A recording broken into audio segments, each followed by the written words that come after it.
Kenapa sih manusia harus mengeksiskan dirinya? Karena manusia punya bekal kesadaran diri, beda sama benda-benda dan semua yang lain. Satu-satunya makhluk yang bisa menyadari kediriannya itu manusia.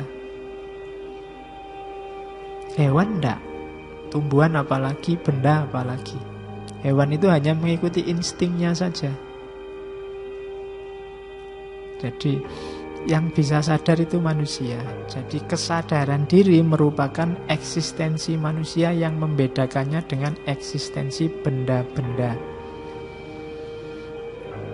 Dan meskipun benda-benda di luar manusia membantumu untuk menyadarkan dirimu siapa. Pesawat yang lewat bolak-balik menyadarkanmu misalnya, oh iya ya berarti suaranya pesawat itu keras. Lebih keras pesawatnya daripada suaraku. Ini kan melahirkan kesadaran-kesadaran. Lingkungan sekelilingmu melahirkan kesadaran.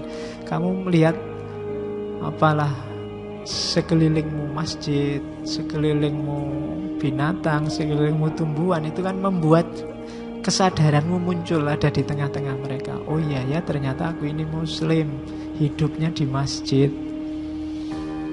Ini ada banyak teman muslim, kesadaran. Jadi satu-satunya makhluk yang sadar itu manusia, dan kesadarannya dibantu oleh semua makhluk yang lain yang bukan manusia yang tidak punya kesadaran. Itu istimewanya manusia. Jadi kita membangun identitas diri kita itu dengan bantuan situasi sekeliling kita.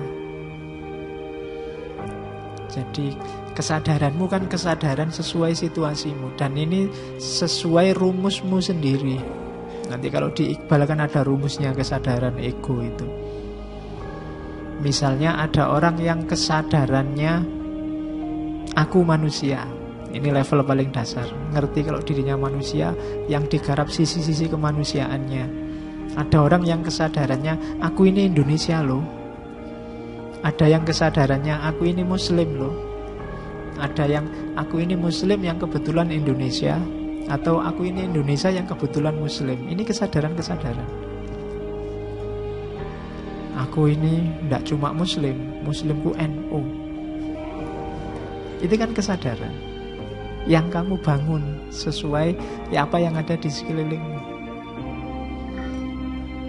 Jadi manusia yang tadi dikelilingi oleh faktisitas itu punya ciri yang membedakannya dari semua yang lain, itu yaitu kesadaran. Nah, kesadaran ini jenisnya dua. Ada kesadaran prareflektif, ada kesadaran reflektif. Jadi kesadaran prareflektif itu kesadaran langsung. Misalnya saya ketika membaca WhatsApp di HP, membaca WA, itu kesadaran langsung. Dari aku langsung menuju WhatsApp. Tapi nanti ketika saya pikir ulang, iya ya, hari ini kok aku banyak sekali pegang smartphone ya, waktuku habis hanya untuk membaca WA. Nah, ini kesadaran reflektif. Kalau pra itu biasanya aktivitas langsung kita, kesadaran yang terarah pada objek.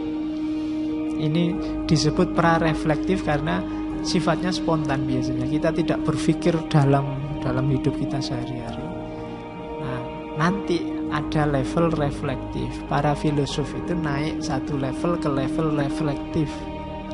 Sementara orang-orang yang tidak mau refleksi biasanya ya pokoknya ya hidupnya rasional, cuma spontan. Hidup rutin sehari-hari kayak biasanya.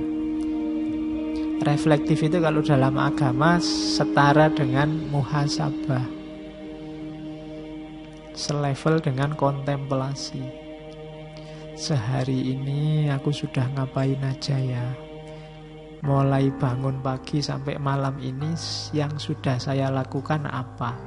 yang bermanfaat berapa untuk diriku dan untuk orang lain. Yang sifatnya religius berapa, yang sifatnya duniawi berapa, prosentasenya berapa, mana lebih tinggi. Ini muhasabah, ini kesadaran refleksi. Hari ini saya kok terlalu banyak ngomong ya. Padahal terlalu banyak ngomong itu mesti banyak salahnya. Ini refleksi. Tapi waktu saya ngomong tadi, waktu saya bicara, waktu saya mengajar di kelas, waktu saya rapat, meeting, waktu saya diskusi sama teman-teman, kesadarannya masih pra-refleksi. Jadi belum dipikir ulang, masih langsung.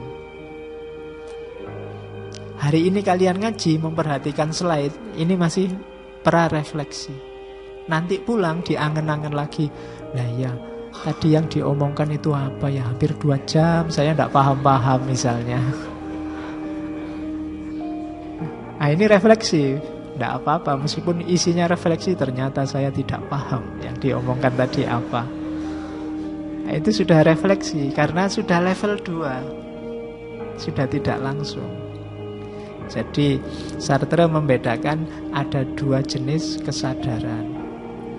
Jadi kalau bisa kita naik ke level refleksi, tidak hanya bahwa hidup ini harus rasional ya, harus dijalani secara masuk akal ya, tapi harus juga direfleksikan.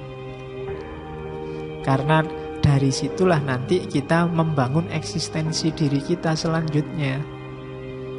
Oh, hari ini terlalu banyak bergurau, tidak seru, tidak enak. Bergurau itu sekali-sekali saja misalnya. Oh, hari ini terlalu banyak ngomong, tidak keren. Terlalu banyak ketawa, kurang anggun misalnya. Nah itu refleksi. Padahal saya cita-citanya kan ingin jadi orang yang berwibawa, yang kok malah banyak ketawa ya, salah berarti. Nah itu refleksi namanya. Dari refleksi ini kan orang terus merancang skenario hidupnya. Kalau tanpa refleksi, ya hidupmu rutin saja. Apakah tidak masuk akal? Masuk akal, tapi levelnya pra-reflektif. Biasanya tidak ada peningkatan, ya jalan begitu saja. Maka ayo membangun kesadaran ke level refleksi. Meskipun pra-reflektif ini ya juga sadar, juga sudah berbeda dengan binatang, dengan semua makhluk yang lain. Karena semua makhluk yang lain tidak punya kesadaran. Binatang itu tidak punya kesadaran tentang dirinya. Jangankan refleksi, pra-refleksi mereka tidak punya. Kalau binatang bisa refleksi, sekarang bisa ngalah-ngalahin manusia. Ya kan? Ayam itu mungkin sudah sembunyi semua karena tiap hari kita sembelih. Iya, dia bikin pasukan untuk melarikan diri dari manusia. Kalau dia bisa mikir, wah, bayangkan berapa ratus ekor ayam kita sembelih setiap hari untuk kebutuhan kita. Itu kalau ayamnya bisa refleksi, ada filosof ayam satu aja,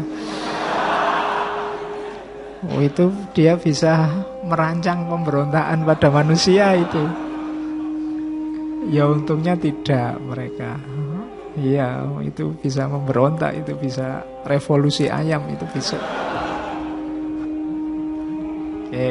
Iya kan warung di mana-mana kan menu utamanya kan itu. Lesehan-lesehan di pinggir-pinggir itu kan ayam semua. Bayangkan kalau ada satu ayam yang bisa refleksi, wah. Oke, jadi manusia punya kesadaran.